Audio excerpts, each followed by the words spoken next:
Capítulo 1. La creación de las heridas y las máscaras. Cuando un bebé nace, sabe en lo más profundo de su ser que la razón por la que se ha encarnado es la de ser él mismo al vivir diversas experiencias. Su alma, por otra parte, ha elegido a la familia y el medio ambiente en los que habrá de desarrollarse con una finalidad muy precisa.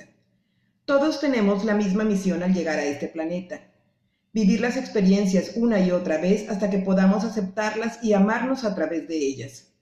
Cuando en una experiencia existe la no aceptación, es decir, juicios, culpabilidad, temor, lamento u otra forma de no aceptación, el ser humano se convierte en un poderoso imán que atrae sin cesar circunstancias y personas que le hacen revivir esa misma experiencia.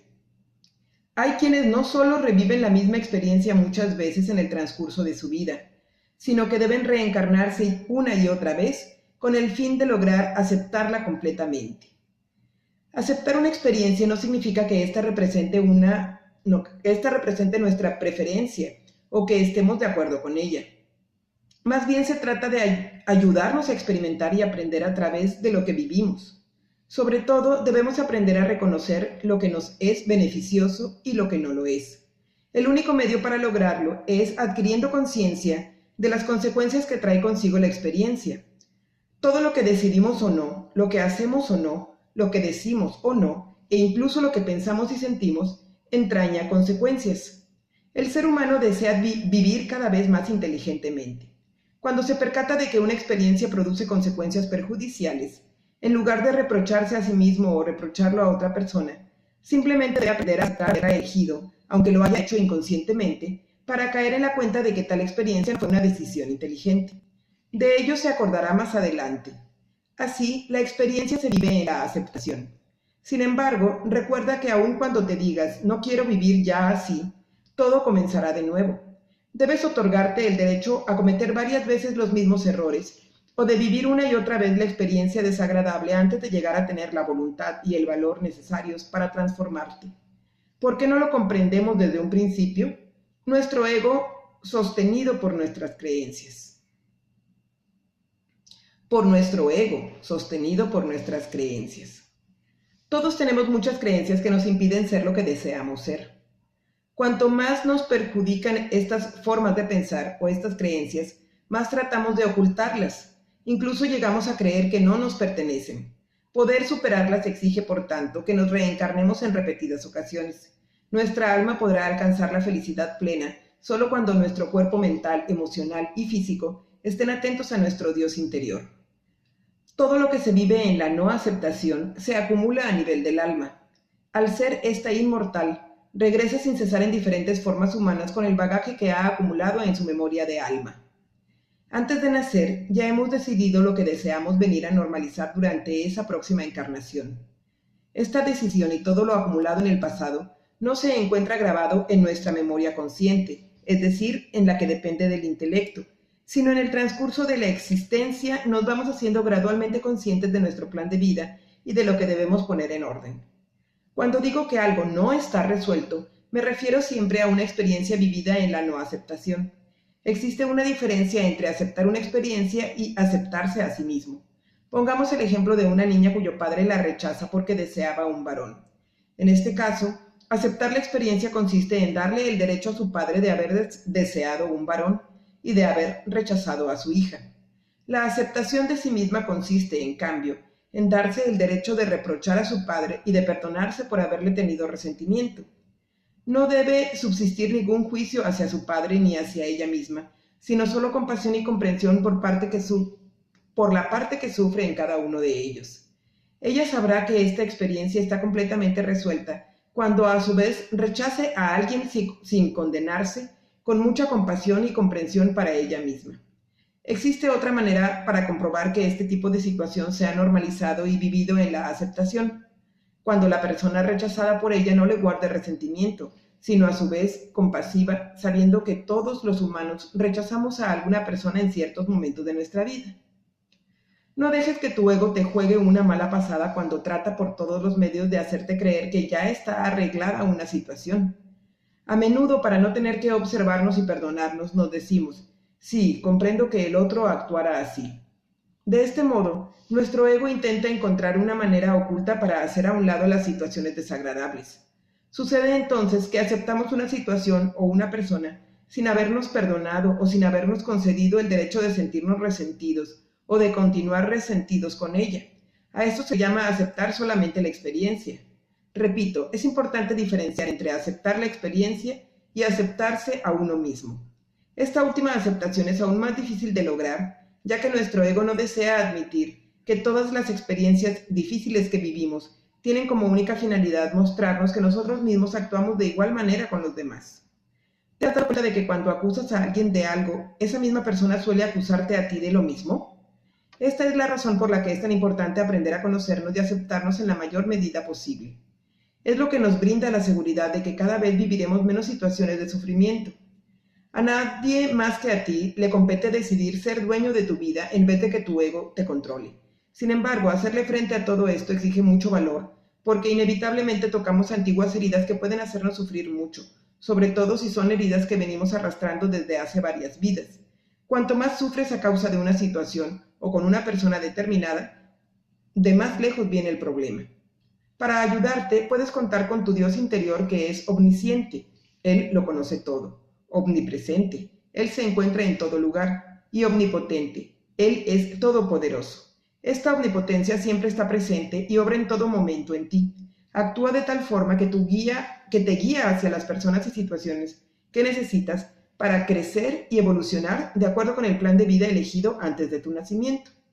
Antes de nacer, tu Dios interior atrae tu alma hacia el medio ambiente y la familia que necesitarás durante tu siguiente vida. Esta atracción magnética y sus objetivos están determinados por una parte, por aquello que aún no has logrado vivir en el amor y la aceptación en tus vidas anteriores, y, por otra, porque tus futuros padres deben poner en orden a través de una niña o un niño como tú. Esto explica que los niños y los padres suelen tener las mismas heridas que curar. Al nacer no eres consciente de todo ese pasado, ya que te encuentras principalmente en las necesidades de tu alma. Te concentras principalmente en las necesidades de tu alma, la cual desea que te aceptes, junto con tus experiencias, defectos, potenciales, debilidades, deseos, personalidad. Todos tenemos esas necesidades. Sin embargo, poco después de nacer nos damos cuenta de que cuando nos atrevemos a ser nosotros mismos, alteramos el mundo de los adultos o el de los que están cerca de nosotros, y de ellos deducimos que no es bueno ni correcto ser naturales. Este doloroso descubrimiento provoca, sobre todo en el niño, crisis de ira que llegan a ser tan frecuentes que nos vemos obligados a creer que son normales. Estos episodios se conocen como crisis de la infancia o crisis de la adolescencia. Es posible que lleguen a ser normales para los humanos, pero ciertamente no son naturales. El niño que actúa naturalmente, que es equilibrado y tiene el derecho a ser el mismo, no pasa por este tipo de crisis. Por desgracia, este tipo de niño natural casi no existe. He observado más bien que la mayoría de los niños pasan por las siguientes 4 etapas. Después de conocer la alegría de ser el mismo en la primera etapa de su existencia, conoce el dolor de no tener el derecho de ser el mismo, que es la segunda. Llega enseguida el periodo de crisis, de rebeldía, que es la tercera. Con objeto de reducir el dolor, el niño se resigna y termina por crearse una nueva personalidad, para transformarse en lo que los demás quieren que sea. Algunas personas permanecen estancadas en la tercera etapa durante toda su vida, es decir, reaccionan continuamente, están enojados o en permanente situación de crisis. En la tercera y cuarta etapa es cuando creamos numerosas máscaras, nuevas personalidades, que sirven para protegernos del sufrimiento que vivimos en el transcurso de la segunda. Estas nuevas personalidades o defensas son 5 y corresponden también a 5 grandes heridas fundamentales que vive el ser humano. En mis numerosos años de observación, he podido comprobar que todos los sufrimientos del ser humano pueden resumirse en 5 heridas. Aquí las presento por orden cronológico, es decir, según van apareciendo en el transcurso de la vida. Rechazo, abandono, humillación, traición, injusticia. Al ordenarlas diversamente, se forma el acróstico TRAI, lo que favorece su memorización. T, traición, rechazo, A, abandono, H, humillación y injusticia, TRAI.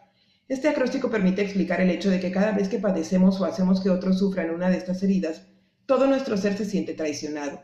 No somos fieles a nuestro Dios interior ni a las necesidades de nuestro ser, pues permitimos que nuestro ego, con sus creencias y temores, tome el timón de nuestra vida. Recurrimos a las máscaras para ocultar a nosotros mismos o a los demás lo que aún no hemos podido resolver. Esta ocultación es una forma de traición. ¿Pero de qué máscaras se trata? De aquellas que acompañan a las heridas que precisamente intentan enmascarar. Estas heridas y máscaras se explicarán con detalle en los capítulos siguientes. La importancia de la máscara se crea en función de la profundidad de la herida. Una máscara representa a un tipo de persona con un carácter que le es propio, ya que según la máscara creada, se desarrollan determinadas creencias que influyen en la actitud interior y en el comportamiento de la persona. Repito, la importancia de la máscara se crea en función de la profundidad de la herida. Una máscara representa a un tipo de persona con un carácter que le es propio, ya que según la máscara creada, se desarrollan determinadas creencias que influyen en la actitud interior y en el comportamiento de la persona. Cuanto más profunda sea la herida, con más frecuencia sufrirás, y esto te obligará a llevar puesta tu máscara más a menudo. Solo nos ponemos la máscara cuando deseamos protegernos. Por ejemplo, cuando una persona percibe algún suceso como injusto, o cuando ella se juzga a sí misma injusta, o teme que se le critique por ser injusta, se coloca la máscara de la rigidez, es decir, adopta el comportamiento de una persona rígida. La siguiente es una imagen que ilustra mejor la forma en que se relacionan la herida y la máscara correspondiente. La herida interior puede compararse a una herida física que desde hace tiempo tienes en la mano, pero que ignoras tenerla y cuya curación has descuidado. Prefieres vendarla para no verla. Este vendaje equivale a una máscara. ¿Creíste que así podrías fingir no tener la herida? ¿En verdad creíste que esa era la solución? Por supuesto que no. Todos sabemos, pero el ego no. Esta es una de las formas en la que nos hace dar vueltas sin rumbo. Dice aquí, herida, rechazo, máscara, huidizo. Herida, abandono, máscara, dependiente. Herida, humillación, máscara, masoquista, emocional, mental. Herida, traición, máscara, controlador. Herida, injusticia, máscara, rígido. Regresemos al ejemplo de la herida en la mano. Digamos que la herida te duele cada vez que alguien te toca la mano, aun cuando se encuentre protegida por el vendaje. Cuando alguien te toma la mano de cariño y tú gritas, ¡ay, me haces daño!, resulta fácil imaginar la sorpresa del otro. ¿Realmente deseaba hacerte daño? No, pero si te duele la mano cuando alguien te toca, es que tú no has decidido ocuparte de la herida. No hay nadie más que sea responsable de tu dolor. Esto es lo que sucede con cualquier herida. Son muchas ocasiones en que nos sentimos rechazados, abandonados, traicionados, humillados o tratados de manera injusta. En realidad, cada vez que nos sentimos heridos, es a nuestro ego al que le gusta creer que alguien más, y no nosotros, es culpable de que nos sintamos así. Entonces buscamos a quien reprocharse. Otras veces, en cambio, decidimos que ese culpable somos nosotros mismos, cuando en realidad esto es tan falso como cuando acusamos a otra persona. Tú sabes que en la vida no hay personas culpables, sino solo personas que sufren. Ahora yo sé que cuanto más condeno a mí mismo o a los otros, más se repite la experiencia. La condena no sirve sino para provocar desdicha. En cambio, cuando miramos con compasión a la humana que sufre, los sucesos, las situaciones y las personas comienzan a transformarse. Las máscaras que creamos para protegernos son visibles en la morfología de una persona y por consiguiente en su apariencia. En muchas ocasiones me he preguntado si es posible detectar heridas en niños pequeños.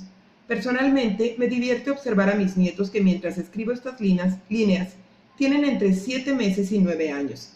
En casi todos ellos he podido comenzar a ver heridas en su apariencia física. Las heridas que son fácilmente visibles a esta edad indican una herida profunda.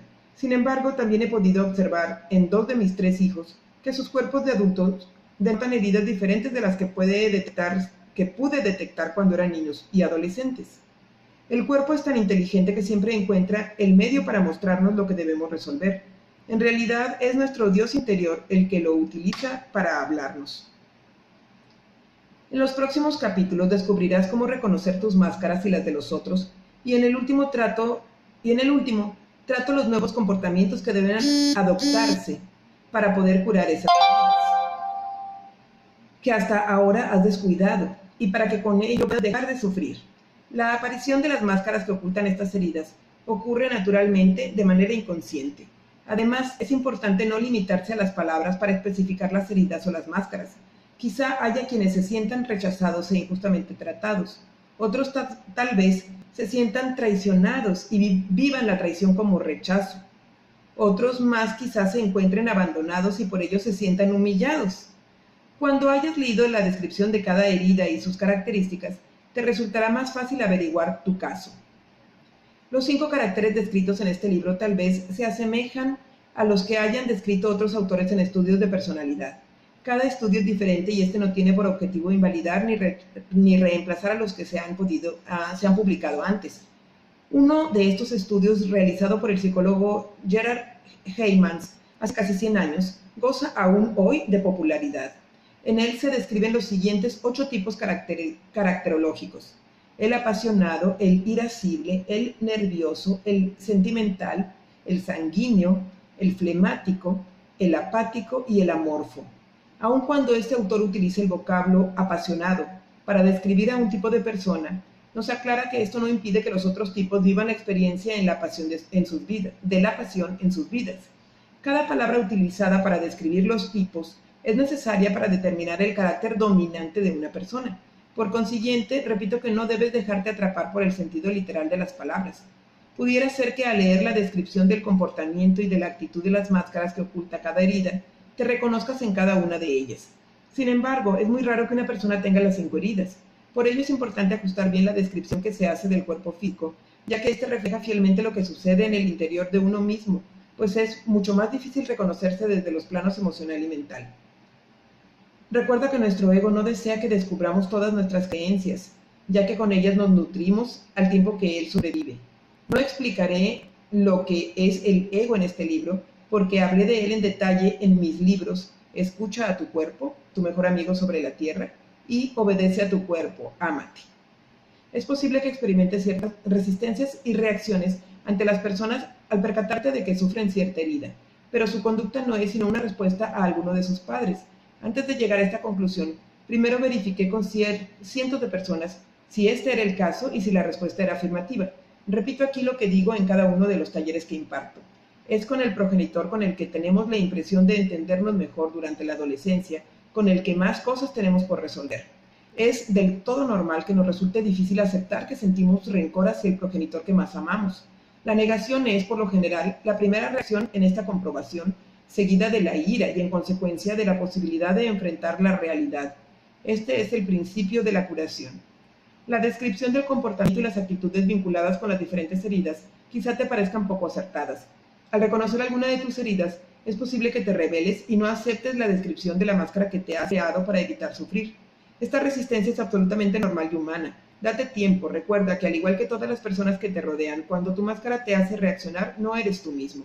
No te tranquiliza saber que cuando un comportamiento de los demás te incomoda o te desagrada, indica que esas personas saben poner una máscara para evitar sufrir.